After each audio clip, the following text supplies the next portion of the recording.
Yang selanjutnya ada gejala tahap 2. Jadi di gejala tahap 2 ini sebenarnya tidak banyak perbedaan dari gejala tahap 1. Yaitu ada demam, tapi di gejala tahap 2 ini demamnya itu demam berkepanjangan. Lalu ada penurunan berat badan, kelemahan pada tubuh yang mengganggu atau menurunkan aktivitas fisik sehari-hari, pembengkakan kelenjar di leher, lipat paha dan ketiak, diare atau mencret terus-menerus, batuk dan sesak napas, dan yang terakhir ada kulit gatal atau muncul bercak-bercak. Yang selanjutnya ada gejala tahap 3. Gejala tahap 3 ini merupakan gejala yang terbilang parah karena di sini sudah melibatkan radang paru, radang saluran pencernaan, radang karena jamur di mulut dan tenggorokan, radang kulit, TBC dan gangguan susunan saraf. Jadi pada umumnya penderita AIDS itu akan meninggal dunia 2 tahun setelah gejala ketiga itu. Yang ketiga itu perjalanan infeksi dalam tubuh. Yang pertama, kekebalan tubuh menggambarkan tentang fungsi sel darah putih dalam tubuh seorang sebagai sistem kekebalan tubuh dalam menghadapi kuman, virus, dan lainnya. Seperti yang kita ketahui bahwa sel darah putih adalah tentara di dalam tubuh kita. Yang selanjutnya berbeda dengan virus lainnya, HIV adalah virus yang tidak mudah dilumpuhkan oleh sel darah putih. Lalu yang ketiga, menurut teori yang telah diterima secara luas, HIV menyerang sel darah putih, khususnya yang dinamakan CD4, yang berperan menjaga kekebalan tubuh manusia. Yang keempat, HIV memakan waktu lama sebelum menampakkan diri. Ia bersembunyi dalam CD4 dalam waktu yang cukup lama sebelum mulai dengan pesat memperbanyak diri dalam jumlah sangat banyak serta merusak CD4. Jadi bisa kita lihat skemanya di sini. Ya, ini mulai dari virus itu masuk dalam sel darah putih, menyerang sel darah putih sehingga timbul lagi virus-virus lain dari mutasi sel HIV tersebut atau virus HIV tersebut. Lalu fase perkembangan pada manusia. Jadi ada fase window period atau periode jendela. Pada fase ini seorang yang telah terinfeksi HIV sama sekali tidak menunjukkan gejala apapun. Yang kedua yaitu fase asimptomatik atau tanpa gejala. Pada fase ini seorang pengidap HIV tidak menunjukkan gejala sama sekali. Perlahan-lahan jumlah CD4 dalam darah menurun karena diserang oleh HIV. Lalu yang ketiga ada fase simptomatik atau bergejala. Mengalami gejala-gejala ringan namun tidak mengancam nyawa seperti demam yang bertahan lebih dari sebulan, menurunnya berat badan, diare selama sebulan, berkeringat di malam hari, batuk lebih dari sebulan, dan gejala kelelahan yang berkepanjangan. Yang keempat ada fase AIDS. Pada fase ini seorang pengidap HIV telah menunjukkan gejala-gejala AIDS-nya. Ini menyangkut tanda-tanda yang khas, yaitu adanya infeksi oportunistik seperti PCP atau pneumonitis carini atau radang paru-paru, kandidiasis atau jamur yaitu radang yang terjadi dalam mulut, pembengkakan, saproma kaposis atau kanker kulit, tuberkulosis atau TB, berat badan menurun drastis, diare tanpa henti, dan penyakit lainnya yang berakibat fatal. Yang keempat itu ada perilaku berisiko tinggi. Mereka yang memiliki perilaku berisiko tinggi itu adalah yang pertama, wanita dan laki-laki yang berganti-ganti pasangan dalam melakukan hubungan seksual dengan pasangannya. Yang kedua, wanita dan pria tunasusila serta pelanggan mereka. Yang ketiga, orang-orang yang melakukan hubungan seksual yang tidak wajar seperti hubungan seks melalui dubur atau anal dan mulut. Misalnya itu pada homoseksual dan biseksual. Yang keempat, penyalahgunaan narkotika dengan suntikan yang menggunakan jarum suntik secara bersama atau bergantian. Karena kita ketahui bahwa AIDS itu dapat menular dari darah.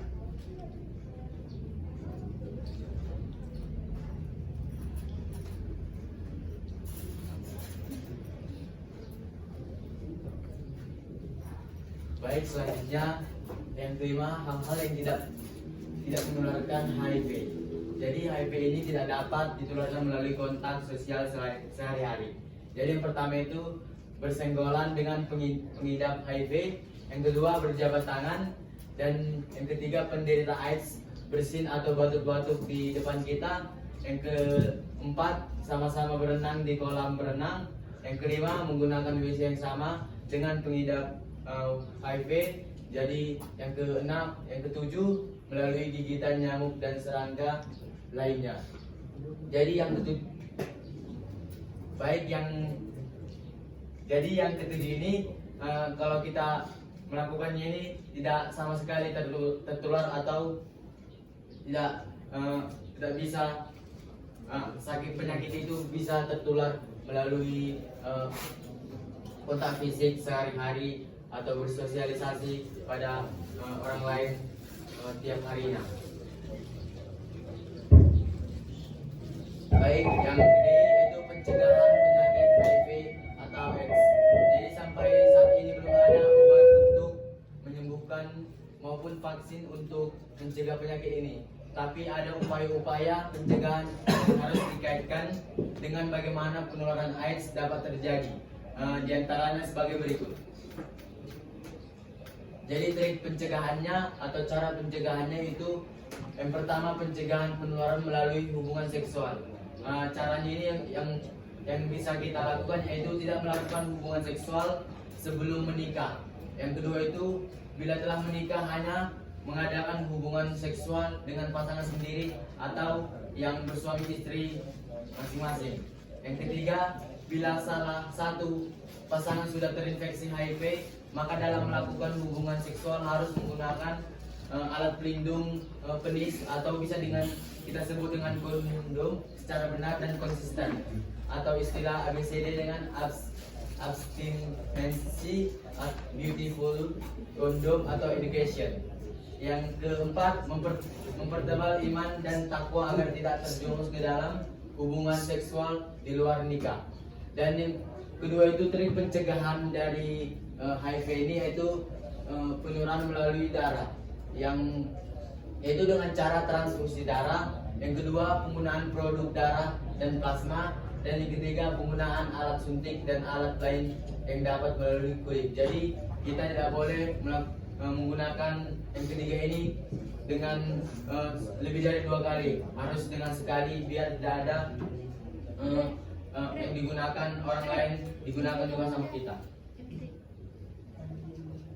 Selanjutnya yang ketiga dari pencegahan penularan dari ibu kepada anak. Jadi bisa dilakukan dengan melakukan kegiatan sederhana. Yang pertama, kegiatan sederhananya yaitu berikan informasi yang benar dan tepat yang sudah ada Anda terima kepada lingkungan Anda sendiri, misalnya keluarga, teman-teman, tetangga, dan lain-lain. Yang kedua, jika dalam percakapan sehari-hari Anda mendengar informasi yang salah tentang HIV atau AIDS, langsung diperbaiki dengan cara yang benar. Yang kedua, pencegahan penularan dari ibu ke anak yaitu dalam lingkungan sekolah antar institusi pendidikan. Ada 2 cara yang dilakukan dalam antara institusi pendidikan, yaitu dengan mengusulkan adanya diskusi dan seminar atau kegiatan lainnya yang berhubungan dengan kegiatan pencegahan HIV atau AIDS. Jadi tidak ada salahnya kalau kita membahas atau mempresentasikan tentang HIV atau AIDS. Yang kedua, mengadakan kegiatan lain yang berkaitan dengan masalah HIV atau AIDS, misalnya lomba poster, lomba mengarang, dan lain sebagainya. Pencegahan yang ketiga yaitu hal penting dalam mengurangi risiko terjadinya penularan HIV atau AIDS. Jadi dengan yang penting dilakukan yaitu yang pertama, tidak melakukan hubungan seks bagi yang belum menikah. Jadi kita tidak boleh melakukan hubungan seks sebelum kita menikah. Yang kedua, selalu menghindarkan diri dari penggunaan obat-obat terlarang seperti narkotika, heroin, ganja, dan lain-lain sebagainya.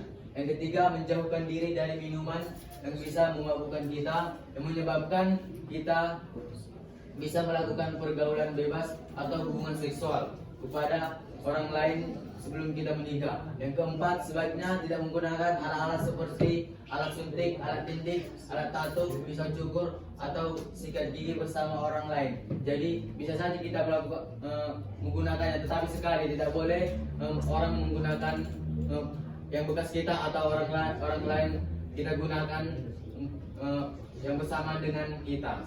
Yang kelima, selalu membersihkan atau mensterilkan peralatan medis atau non medis, khususnya yang berhubungan dengan cairan tubuh manusia. Materi yang ke E yaitu pengobatan penyakit AIDS. Jadi sampai sekarang belum ada yang tepat untuk menyembuhkan penderita AIDS secara total. Namun ada beberapa jenis obat yang telah ditemukan yang berfungsi hanya untuk menghambat perkembangan virus dan obat-obat tersebut adalah HIV ini sama dengan influenza. Influenza itu sebenarnya belum ada obatnya untuk biar bisa sembuh, sama dengan kanker biar bisa sembuh. Dia hanya menghambat pertumbuhan dari sel-sel tersebut. Jadi jika kita menghambat dari pertumbuhan sel-sel tersebut, jadi tidak adanya perkembangan. Yang membuat tidak adanya perkembangan, jadi situasi tersebut tetap begitu dan tidak dapat disembuhkan. Adapun obat-obat dari untuk mencegah perkembangan virus HIV bukan menyembuhkan tapi mencegah perkembangannya. Jadi yang pertama itu AZT, azidot imidine. Yang kedua DDI, yang ketiga DDC. Baik, untuk mentes HIV ada bisa dengan melakukan cara yang tepat. Jadi tes HIV ini adalah suatu tes darah yang khusus dipakai untuk memastikan seorang telah terinfeksi HIV atau tidak.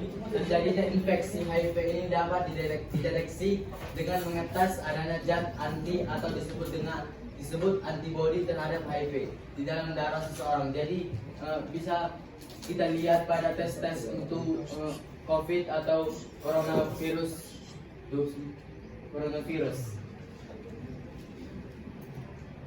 Jadi ada macam-macam tes yang dilakukan untuk mendeteksi tes HIV itu,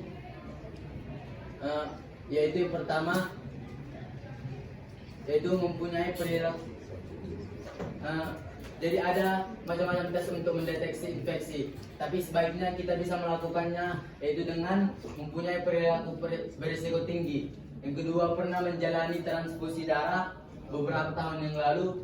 Yang ketiga, tidak sembuh-sembuh dari gejala demam, batuk atau diare yang lama.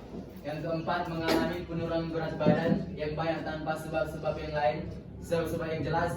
Yang kelima, orang yang khawatir sudah tertular HIV. Jadi ketika teman-teman atau saudara-saudari mengalami kelima ini, boleh dicek ke kesehatan atau ke tempat-tempat yang bisa mentes atau mendeteksi infeksi HIV tersebut.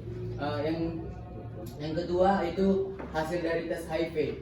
Jadi diketahuinya status HIV atau positif atau negatif apabila tes dilakukan lebih dini, yang berarti adanya infeksi diketahui sejak dini. Yang kedua, bagi mereka yang diberitahu hasil tes HIV yang positif merasakan adanya masalah yang berat sehingga dapat terjadi gangguan emosi, rasa terpukul yang hebat juga dapat terjadi karena adanya stigmatisasi terhadap mereka berupa tindakan diskriminasi. Yang ketiga yaitu penerapan tes HIV. Jadi penerapan tes HIV yaitu tes secara ELISA atau Enzyme Linked Immunosorbence Assay. Yang kedua, tes secara immunoblood atau Western blot. Yang keempat yaitu manfaat tes HIV. Jadi manfaat tes HIV ini sangat menguntungkan, yaitu yang pertama, hasil tes positif berarti seseorang mempunyai antibodi atau zat anti terhadap virus HIV.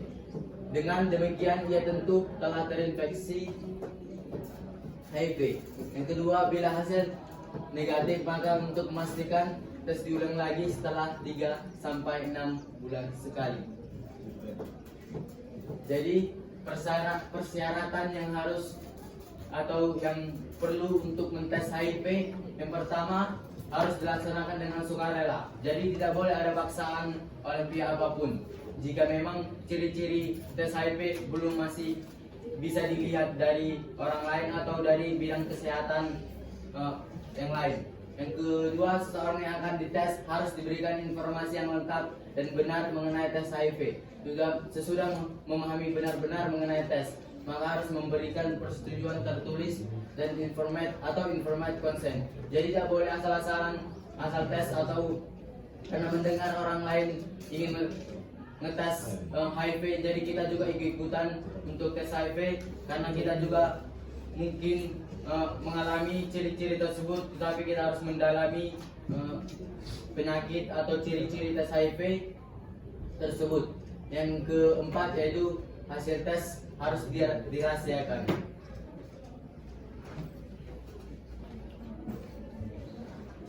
Jadi kesimpulan untuk seluruh presentasi ini yaitu memerangi HIV atau AIDS tak cukup seruan moral. Perbaikan kesejahteraan dan pendidikan adalah jalan keluar. Mari kita simak videonya.